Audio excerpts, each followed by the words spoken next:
الإسلام ديني ولا أرضى بغير ديني محمد اللي هديني نور الإيمان دين الإسلام ديني ولا أرضى بغير ديني محمد اللي هديني نور الإيمان دين الإسلام ديني ولا أرضى بغير ديني محمد اللي هديني نور الإيمان.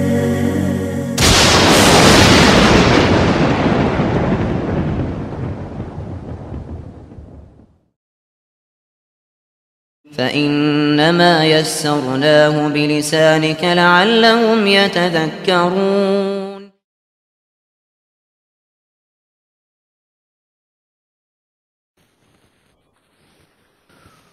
Assalamu alaikum wa rahmatullahi wa barakatuh. All the praise is due to Allah. We praise Him and we seek His help and we ask for His forgiveness. And we take refuge with Allah from the evil of ourselves and from the evil consequence of our evil actions. We're here today to talk about the proof that Islam is the truth. Now, in the previous episode, we talked about and we discussed the written preservation of the Quran, how the Quran was preserved in writing over a period of the 23 years in which the Quran was revealed.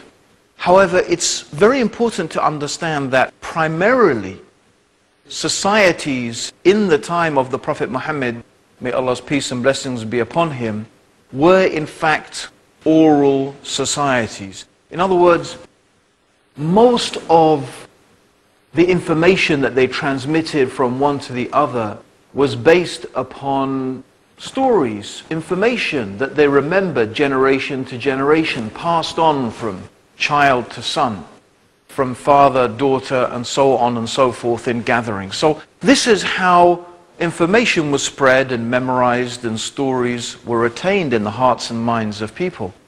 And in that respect, the Quran is not really any different.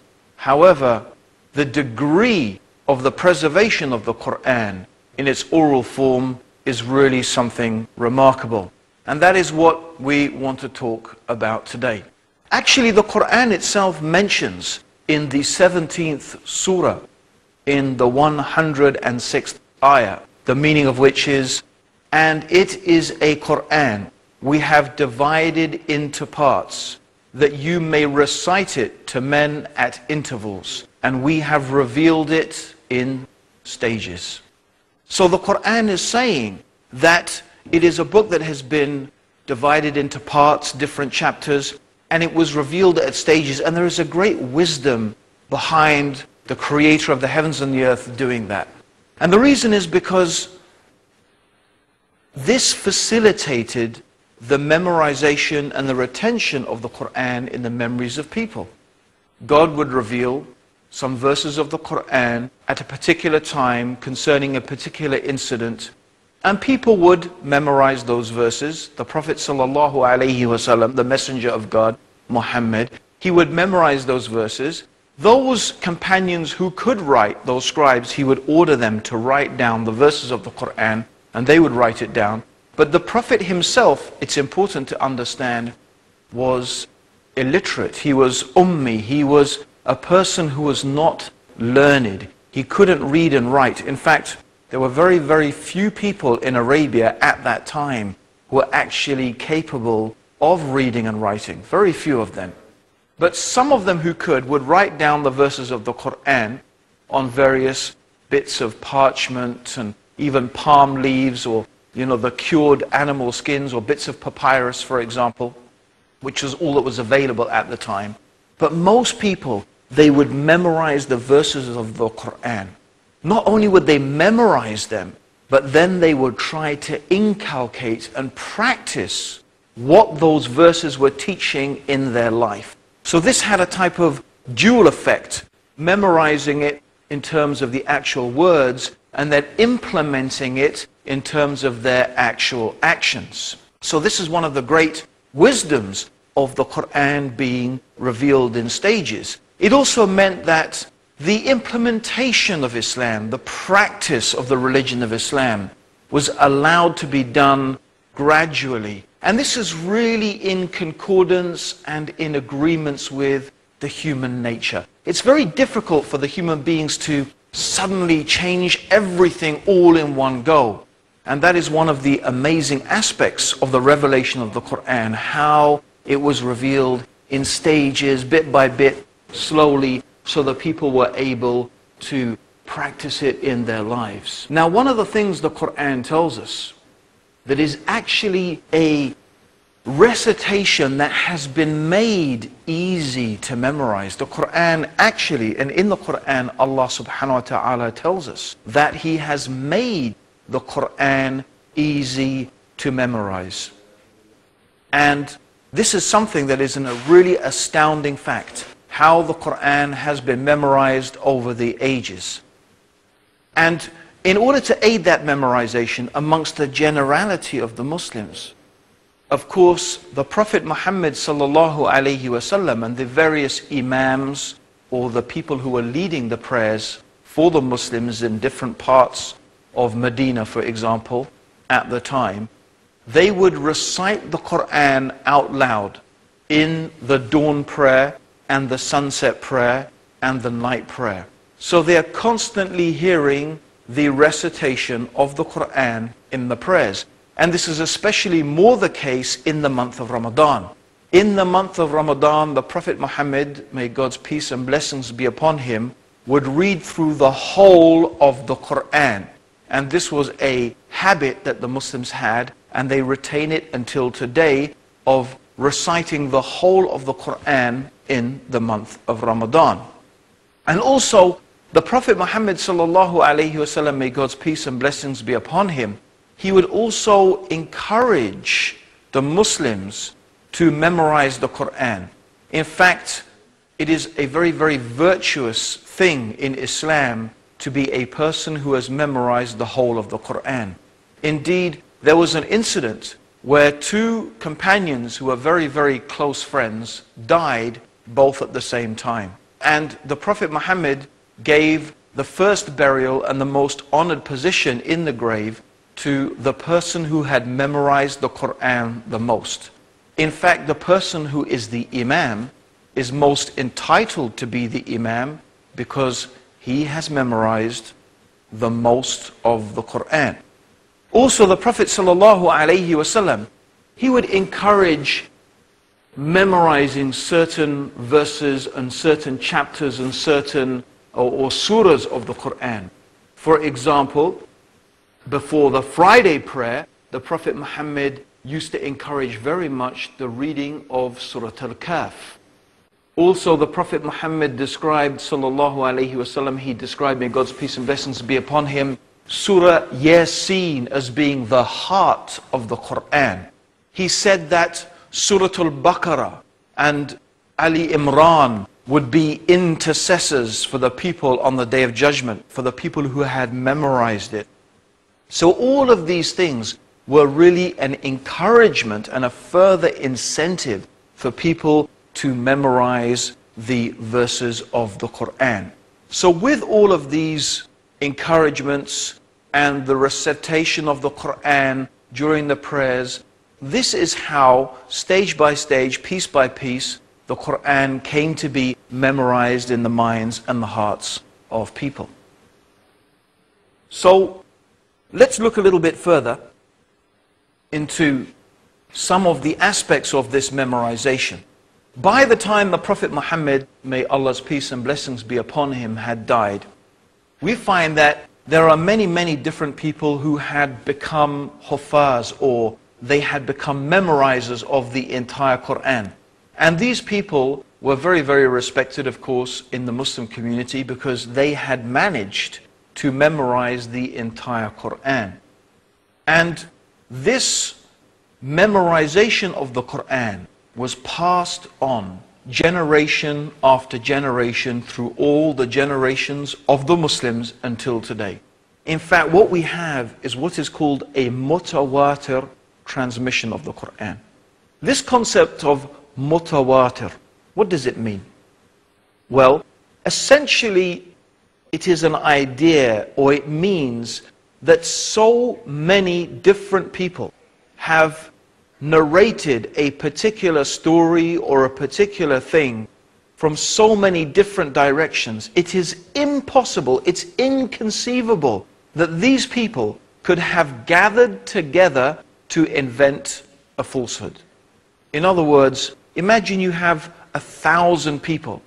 These 1,000 people, each of them are teaching another 1,000 people. And each of those 1,000 people teach another 100 people. Can you imagine how many hundreds of thousands of people that constitutes? And is it possible that these people could have all gathered together and conspired together to invent something? No, it's not something that is possible.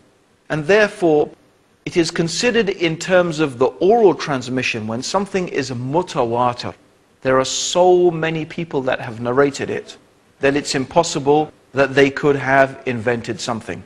And this is the case with the Quran. The entire Quran, every verse of the Quran has come to us throughout the ages, a continuous mutawatir transmission of these verses of the Quran. Also, when someone wants to become an expert, a hafiz of the Quran, that they will also have to sit with a teacher and they will have to learn the Quran in a special way. And we're going to discover a little bit more about this and this very important chain of teachers of the Quran all the way back to the Prophet Muhammad after the break. So don't go away, join us after the break to discover more about the amazing Quran and its oral transmission throughout the ages. Assalamu alaikum. وَلَقَدْ يَسَّرْنَا الْقُرْآنَ لِلذِّكْرِ فَهَلْ مِن مُدَّكِرٍ. Assalamu alaikum everybody, welcome back to the proof that Islam is the truth. And we're talking today about the oral transmission of the Quran, how the Quran was preserved in the minds and the hearts of the Muslims over the many generations. And we talked about the mutawatir, the transmission of the Quran, how the Quran was passed on generation after generation through countless thousands of Muslims who have memorized the entire Quran. But it's not only about memorizing the Quran. There is a science of tajweed. Tajweed is the exact and precise pronunciation of all the letters and all the words in the Quran. And it is something that in order to know it, you have to study it under a teacher. And traditionally, these teachers who have specialized in the tajweed and the recitation and the memorization of the Quran have acquired students. Students have studied with them for maybe 3 to 6 years. And after maybe, it could be anything from 3 to 6 years, when a student has really reached proficiency in this particular field, then that scholar will give them what is called tazkiyah. It means they will give them a type of written approval to recite and to transmit the recitation of the Quran. And he only does this after very, very thoroughly checking that this person can recite the Quran precisely and concisely with the correct accent and with the correct elongation of certain sounds. So it's a science, really. And so this also further ensures that in no way, shape or form is the Quran allowed to be distorted and corrupted. Another thing that's very important to realize is that Arabic is a living language. It's a living language. People still speak Arabic today. And people who speak Arabic, they can pick up the Quran, they can pick it up, and they can read it, and they can understand it. Even though this is 1,400 years ago, people can still understand the Arabic of the Quran. So it is a living language. And this also, we have to understand, is very important in aiding the memorization of the Quran. It is the case of the Quran that literally countless millions of human beings throughout the ages have memorized the entire Quran. In fact, in the mosque where I work, one of the imams there had memorized the entire Quran by the time he was 7 years old. I mean, think about that. He had memorized the entire Quran by the time he was 7 years old. This is one of the truly amazing miraculous aspects of the Quran. So this preservation of the Quran through the oral transmission and the memorization of the Quran in the minds of people is not something only that Muslims claim. It is something that even non-Muslim scholars have recognized and have commented about. So I'm just going to read now a few comments from some Orientalists. They are the scholars who their expertise is in this field. So for example, A.T. Welch, he writes, "For Muslims, the Quran is much more than scripture or sacred literature in the usual Western sense. Its primary significance for the vast majority through the centuries has been in its oral form. The form in which it first appeared, as the recitation that was chanted by Muhammad to his followers over a period of about 20 years. The revelations were memorized by some of Muhammad's followers during his lifetime, and the oral tradition that was thus established had a continuous history ever since, in some ways independent of and superior to the written Quran. Through the centuries, the oral tradition of the entire Quran has been maintained by the professional reciters, Qur'ā. Until recently, the significance of the recited Quran has seldom been fully appreciated in the West." Also a leading Orientalist, whose name is Kenneth Cragg, he said, "The Quran is perhaps the only book, religious or secular, that has been memorized completely by millions of people." Let's repeat that. The Quran is perhaps the only book, religious or secular, that has been memorized completely by millions of people. And he goes on to say, this phenomenon of the Quranic recital means the text has traversed the centuries in an unbroken line of living sequence of devotion. It cannot therefore be handled as an antiquarian thing, nor a historical document of the distant past. The fact of hifz, meaning Quranic memorization, has made the Quran a present possession through all the lapse of Muslim time and given it a human currency in every generation, never allowing its relegation to bare authority and reference alone. This is a very deep and important statement, because it it further reinforces that the Quran is not merely a reference work, it's not merely a text. It is something that is living. It is something that is vibrant. And the memorization and the constant renewal of this memorization is what makes the Quran so vibrant and so real in the hearts and the minds and the lives of everyday Muslims.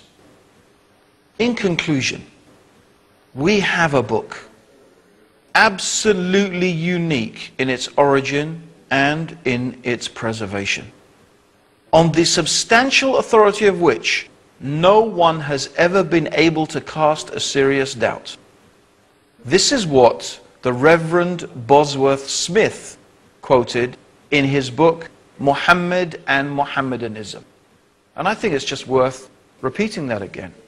It's a book, he says, unique in its origin and its preservation.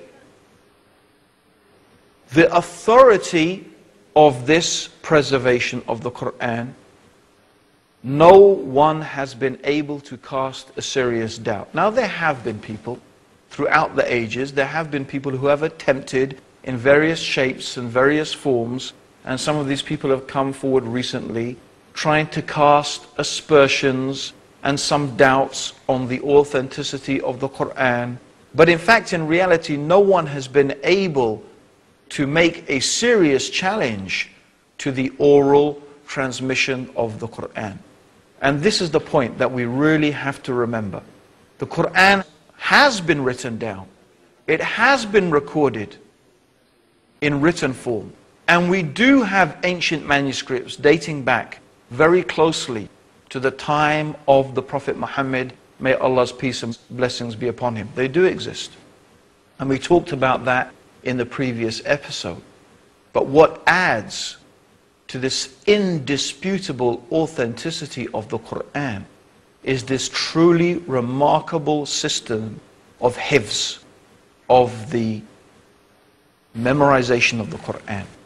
And it's quite a remarkable thing that I experienced myself. In the month of Ramadan, Muslims gather for what is called the Tarawih prayers. These are some special prayers in the night time, where Muslims come together and we pray for maybe an hour and a half, and a lot of the Quran is read. Now, of course, usually we will be led by an imam who has memorized the entire Quran, but almost inevitably, there are always 2, 3, 4 or 5, maybe 10 people, other people in the audience who have also either memorized that portion of the Quran that the imam is reading, or maybe they themselves are huffaz, they are people who have memorized the entire Quran.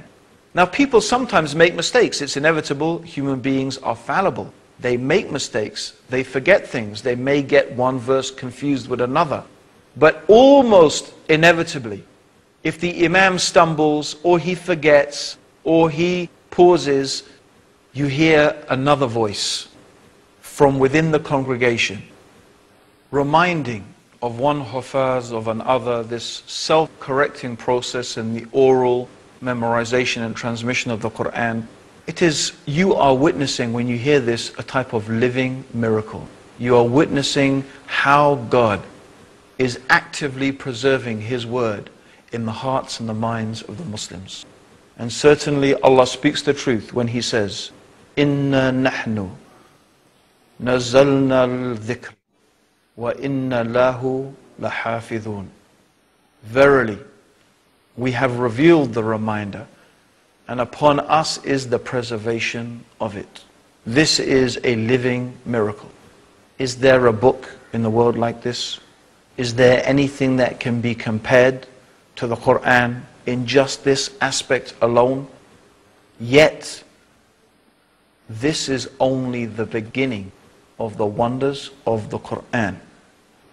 In our next episode, we are going to deal with the preservation of the hadith, the sayings and the actions and the tacit approvals of the Prophet Muhammad, may Allah's peace and blessings be upon him. So that's what we're going to be talking about in the next episode, so please don't forget to join us, where we will be talking about the preservation of the Sunnah and the hadith and sayings of the final messenger, Muhammad.